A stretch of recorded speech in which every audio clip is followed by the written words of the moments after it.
Welcome back to True Crime Untold, where the most terrifying stories will both make you shiver and laugh. And today we dive straight into one of the most shocking moments in American crime history. The 911 call that when you hear it, you will feel your heart pounding, suddenly want to press pause to take a deep breath, but then you will continue to glue your eyes to the screen. Because this is no ordinary story, but the story of the terrifying night of JonBenét Ramsey. The 911 call that shocked America. A night when the Ramsey family seemed peaceful but suddenly became the center of a terrifying storm, where every detail could be a clue and also a perfect misdirection. Imagine a gorgeous house in Boulder, Colorado, where the Christmas lights have just gone out, the clock has just rung, and suddenly the phone rings, a shaky voice coming through the speaker. We just found our daughter. Just a few seconds, and the entire rhythm of normal life is turned upside down. It is from this moment that we are plunged into a story that is both creepy and funny, where you will follow every breath, every expression, every little detail, and can laugh at the sometimes not-so-adult reactions of JonBenét's parents. Immediately, the police are called, and you can imagine the police car roaring down the streets of Boulder, red and blue lights flashing everywhere. The officer driving and muttering things like, "Holy shit, have we just been alerted to a kidnapping, or are we in the middle of a horror game?" And yes, the police officer's chill and confusion are the same feelings that viewers experience when they listen to the tape again. John Ramsey's voice, trembling, urgent, occasionally pausing to catch his breath, repeats as he narrates. We just found our daughter, kidnapped. We need the police right away." Meanwhile, Patsy Ramsey stands by, her voice calmer, but sometimes tense enough to make the investigator pay attention. "Stay calm. We need to hear every detail." You picture the scene. John seems to have run a marathon while taking a test. Patsy stands like a statue, silently observing the police officer's every move, and the 911 operator, professional in tone, but unable to hide her confusion, both reassuring and asking specific questions to determine the situation. The combination of panic, tension, and these weird moments creates an unstoppable tension, making the audience want to listen from the first moment. The police arrived at the scene, and every detail was carefully recorded. They entered the basement where JonBenét was found and immediately noticed the unusual chaos. Blood on the carpet. The surrounding objects were in disarray, but there were also very deliberate details, as if someone had just created a fake crime scene. Forensic experts began analyzing DNA, bloodstains, fingerprints, all collected and compared with the parents' statements. The narrator does not forget to add humor. You imagine the forensic expert pressing his eye to the microscope, sighing and muttering. This killer is both cruel and clumsy, like a kid who played hide-and-seek too hard. And yes, that is the feeling that the audience experienced, both chilling and laughing. Throughout this process, the contradictions in JonBenét's parents' statements became more and more obvious. John says that the discovery of his daughter's abduction occurred in the early morning. Patsy says it was a different time, and both insist that the ransom note was found in the basement, but this detail does not fit the typical kidnapping scenario. The note was long, carefully written, and seemed carefully prepared. This makes the investigators stop and analyze every detail, and every little clue, from the handwriting to the choice of words to the placement of the note, could all be important clues or misdirects. And then you hear the voiceover jokingly say, "The officers are thinking, are we investigating or are we playing a scary game of hide and seek?" And you, the audience, are both horrified and laughing at the perfect mix. The investigators are not just focused on the scene, but also analyzing every second of the 911 call, listening for the shaky voice, the intonation, the pauses, the unanswered questions. They found that some details were overemphasized, while important details were omitted. For example, John described how he found his daughter lying on the carpet, but failed to mention certain marks on JonBenét's body that would later be important clues. Patsy, while seemingly calm, repeated certain details with great precision, which led forensic experts to wonder, was this a sign of stress or an attempt to stage the situation?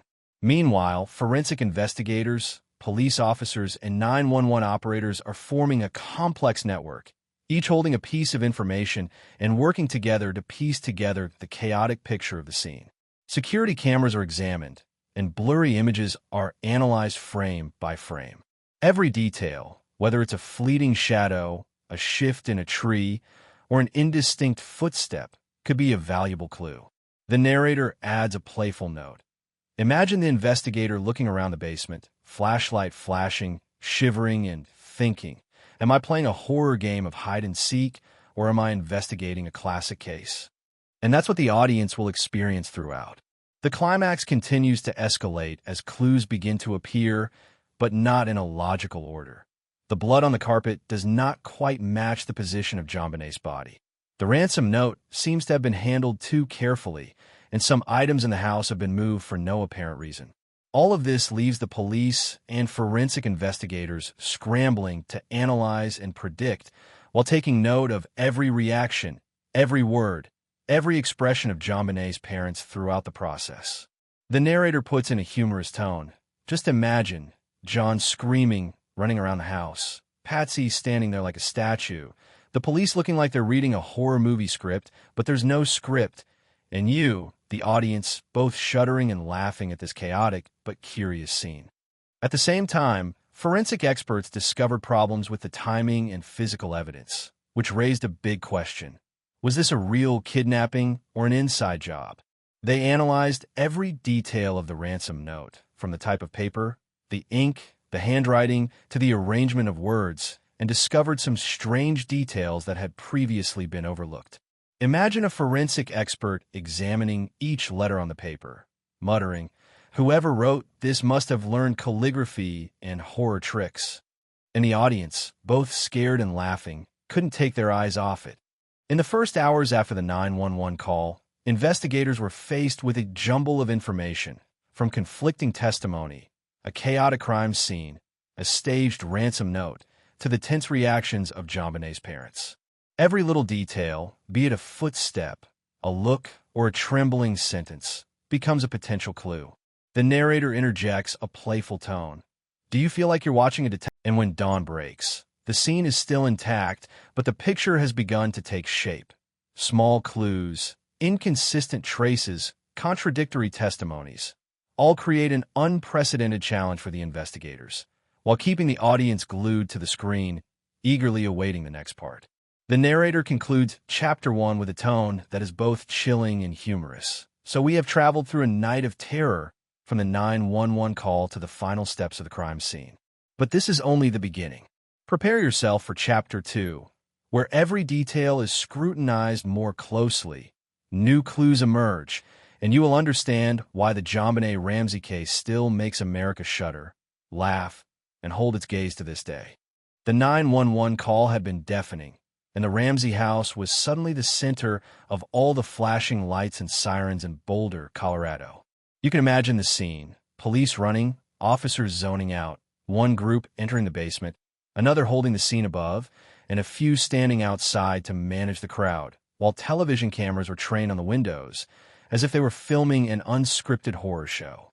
John Ramsey, shaking so much he looked like he had just run a 10K, kept repeating over and over that their daughter had been kidnapped, that a ransom note had been found in the basement, and that everything had to be done quickly.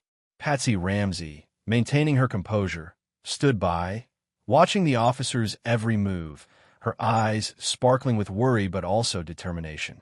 Picture this: a panicked father, a calm mother, and a team of police officers, all at once terrified, curious, and taking notes, and you, the audience, watching it all on screen, cringing and laughing at the crazy mix. In the opening minutes, the officers noticed that the basement, where JonBenét was discovered, doesn't look like a typical kidnapping scene. The blood on the carpet doesn't match the body. The objects around her are in disarray, but seem to have been arranged deliberately. And the lengthy, carefully handwritten ransom note seems to have been carefully prepared. One officer mumbles to his colleague, "Are we investigating or playing hide-and-seek?" And yes, that's exactly what the audience gets when watching the story. Forensic investigators began collecting DNA samples, fingerprints, and bloodstains, and taking notes on every action and word JonBenét's parents said. John kept moving, pointing, and mumbling, while Patsy stood still, speaking in a monotone voice. But her eyes followed the police's every move.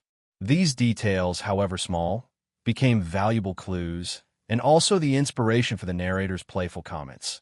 Imagine an investigator looking at John like he's a monkey performing a circus act, while Patsy looks like she's teaching an intense yoga class.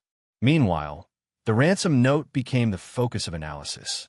Forensic experts noticed that the note was unlike any other kidnapping note. The word choice, grammar, letter arrangement, even the spacing between lines were all subtle and difficult to understand.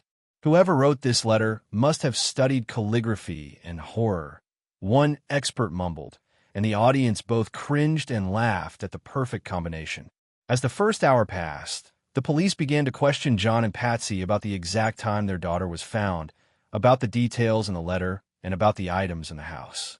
John and Patsy continued to contradict each other. John said that JonBenét was found abducted in the early morning, while Patsy insisted on a different time. They both insisted that the letter was found in the basement, but could not explain why some details of the crime scene did not match their accounts. This caused the investigators to pause, analyze each detail, and ask, was this genuine tension or an elaborate plot? Meanwhile, the security cameras were checked, but the images were blurry and unclear. A shadowy figure, a strange noise, an unusual footstep, all are recorded and analyzed. Together, forensic experts and police form a network of information analysts, each holding a piece of data, a clue, a recording from which they piece together the overall picture.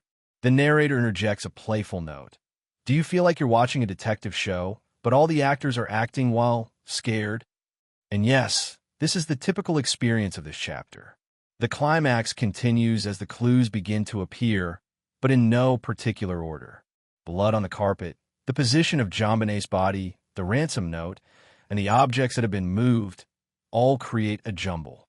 The police and forensic investigators struggle to analyze and predict while noting every reaction, every word, every expression of John and Patsy along the way. You can imagine John screaming and running around the house, Patsy standing there like a statue, and the police looking like they're reading a horror movie script. But there's no script.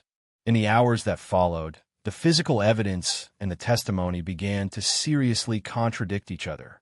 Some of the bloodstains didn't match the parents' accounts. The ransom note looked staged, and some items in the house had been moved for no apparent reason. This left investigators with a basic but important question. Was this a real kidnapping or an internal conspiracy? A clever setup from a family? The police began to analyze each 911 recording in detail, listening for shaky voices, intonations, pauses, and unanswered questions. They noticed that some details were overemphasized, while others were left out. For example, John described how he found his daughter lying on the carpet, but did not mention certain marks on JonBenét's body that would later be important clues. Patsy, while seemingly calm, repeated certain details with surprising accuracy, leaving forensic experts to analyze whether this was a sign of stress or staging. With each passing hour, the pressure mounted, not only on the Ramseys but also on the police, forensic investigators, and 911 operators.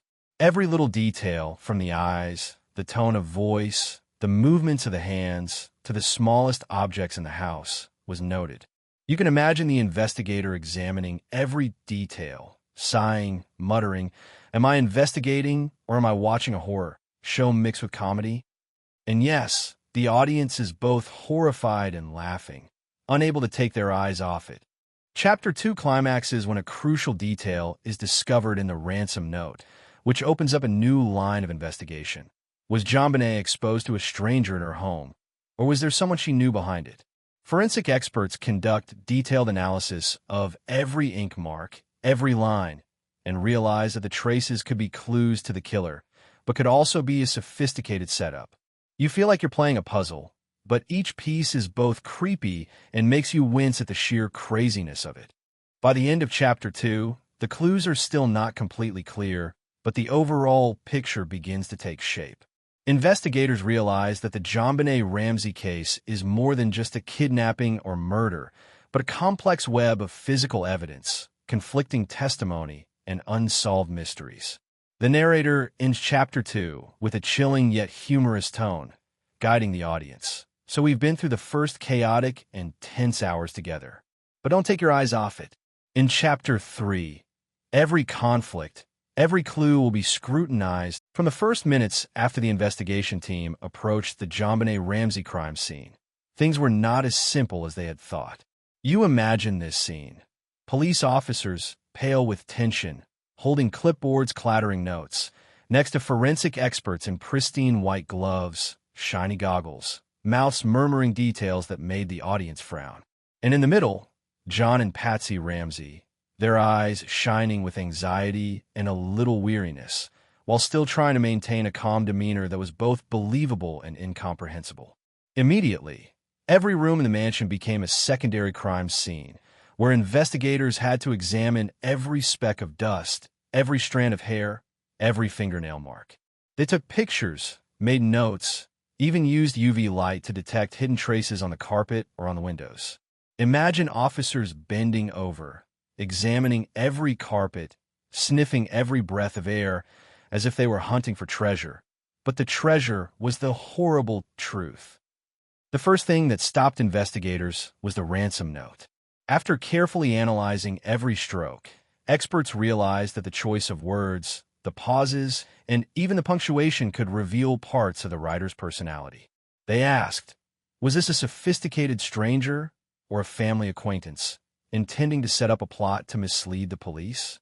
One officer shrugged and said to his colleague, we'll probably need to hire a linguist, a psychologist, and an astrologer to interpret this letter.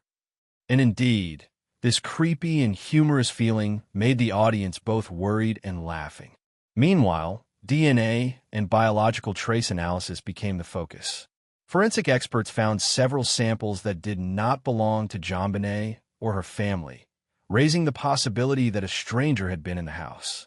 But the number and location of the samples were so few and scattered that investigators had to consider whether this was a sign of an intruder or an accident.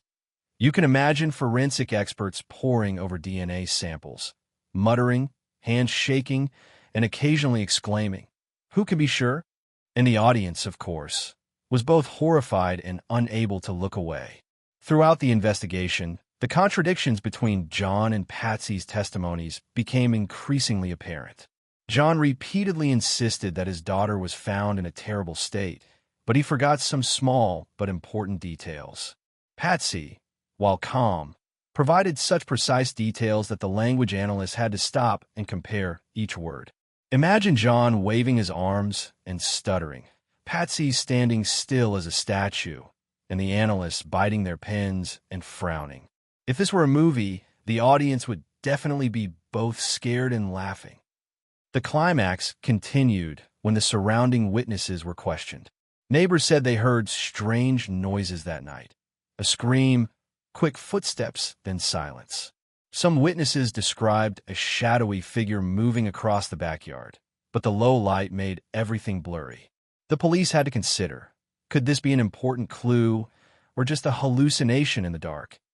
Imagine the witnesses frowning while telling the story, the police frowning while taking notes, and the audience hugging their chairs out of curiosity and fear. During the investigation, the technical clues also became confusing. The security camera near the house was not working. The phone inside showed no signs of outside calls, and the fingerprints were too faint to identify. Each step of the investigation raises more questions than answers, and the investigators must navigate the pressures of the public, the press, and the tension within the team. If this is a game of hide and seek, the best hider is the truth. The chapter truly reaches its climax when a detailed analysis of the 911 tape reveals the signs of extreme stress in Patsy's voice, and John's both obvious and hidden panic. Every pause, every breath, every emphasis on words becomes a sign of psychological analysis, opening up the possibility that what they say may be hiding or distorting reality. Imagine the experts listening to the tape over and over again, their minds racing, and one of them mumbles, "I need a cup of coffee," and a third set of eyes. And the audience is both horrified and laughing.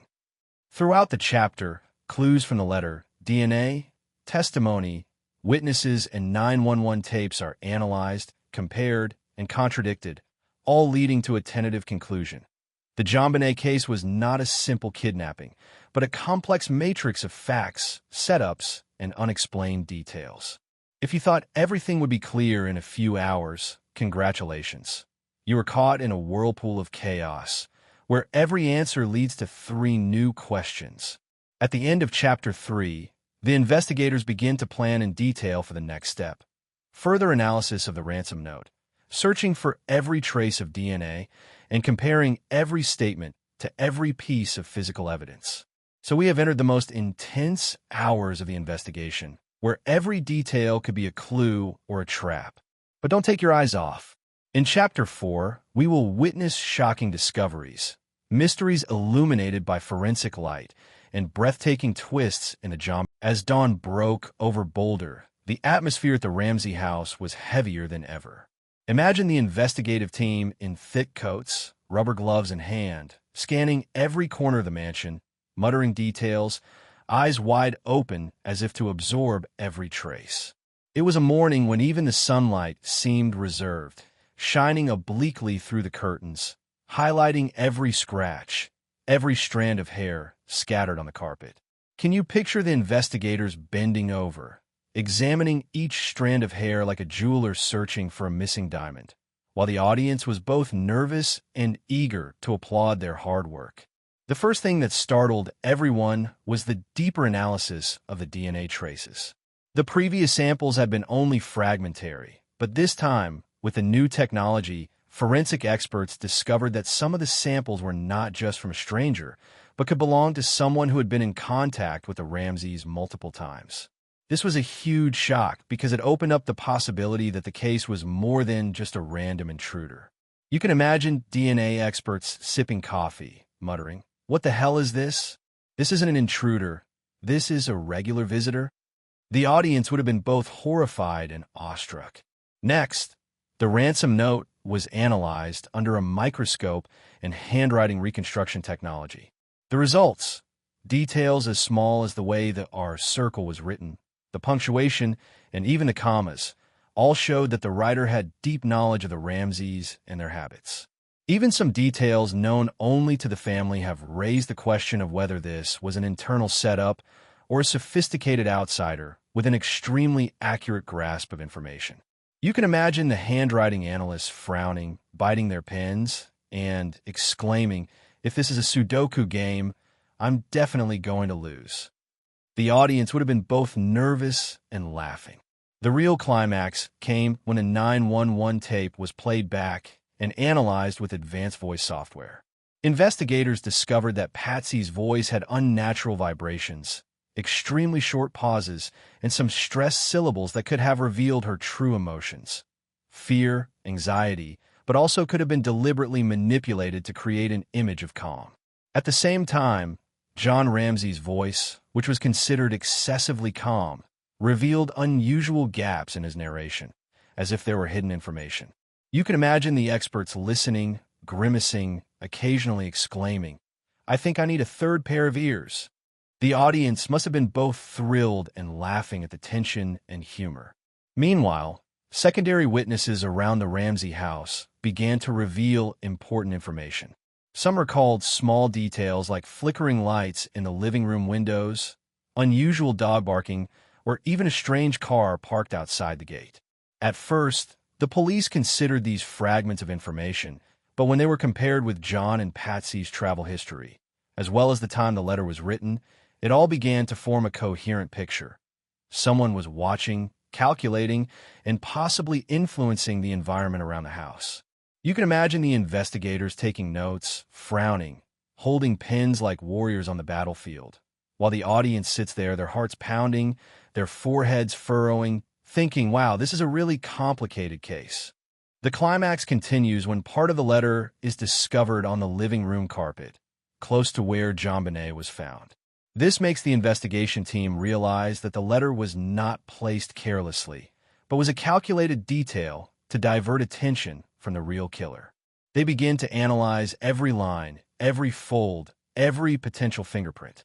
You can imagine the experts picking up the paper and saying, "This is definitely a game of cat and mouse, and there's a mouse somewhere." The audience is both thrilled and laughing. In the meantime, the investigators expand their investigation beyond the mansion. They contact JonBenét schools, even sports classes and family friends.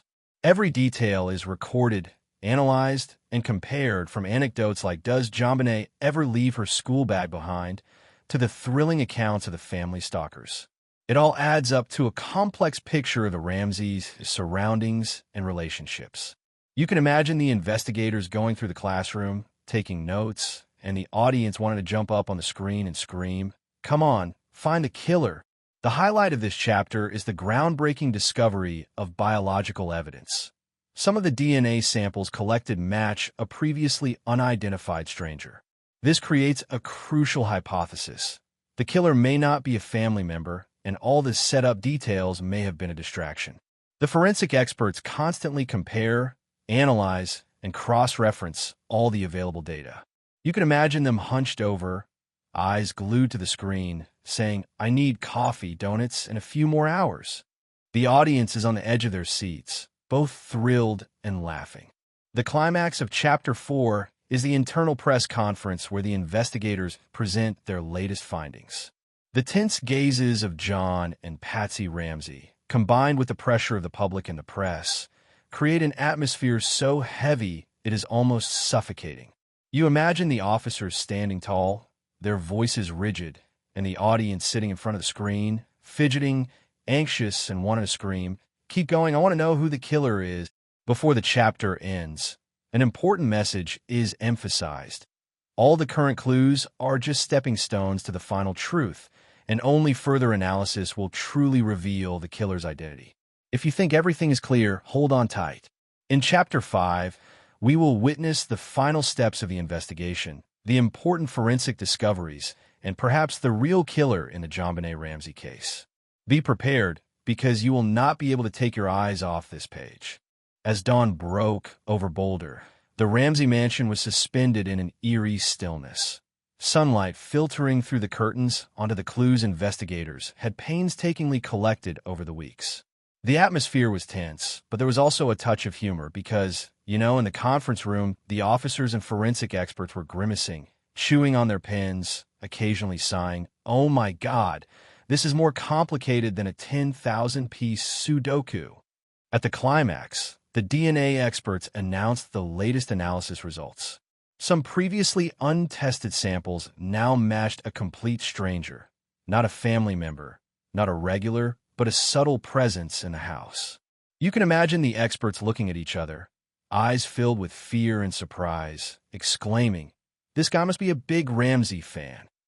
The audience was both nervous and laughing. Next, analysis of the ransom note revealed more details. The way the letters were connected, the gaps between sentences, the odd semicolons, all showed that the writer had spent time studying the family's habits. Not only that, some small details that only those living in the house would know appeared in the letter, raising the hypothesis. Was this an extremely sophisticated outsider, or was there some kind of insider? The narrator interjected with a humorous tone. Imagine the scene where experts were examining each word, sipping coffee, muttering, "If this is a game of cat and mouse, I'm sure to lose." The audience both shuddered and laughed. Meanwhile, Patsy's 911 call was analyzed with advanced audio recognition technology. The vibrations of her voice revealed complex emotions, not just fear, but also the deliberate adjustment of tone to hide something. John Ramsey, who is known for his calm demeanor, also revealed some unusual gaps in his narrative, leading experts to wonder, is there any hidden information? The narrator added jokingly. Imagine the experts listening over and over again, frowning, biting their pens, and then exclaiming, "I need a third pair of ears." The audience was on edge, both thrilled and laughing. The turning point came when secondary witnesses around the Ramsey home revealed strange details. Flickering lights from the windows, unusual dog barking, a strange car parked outside the gate.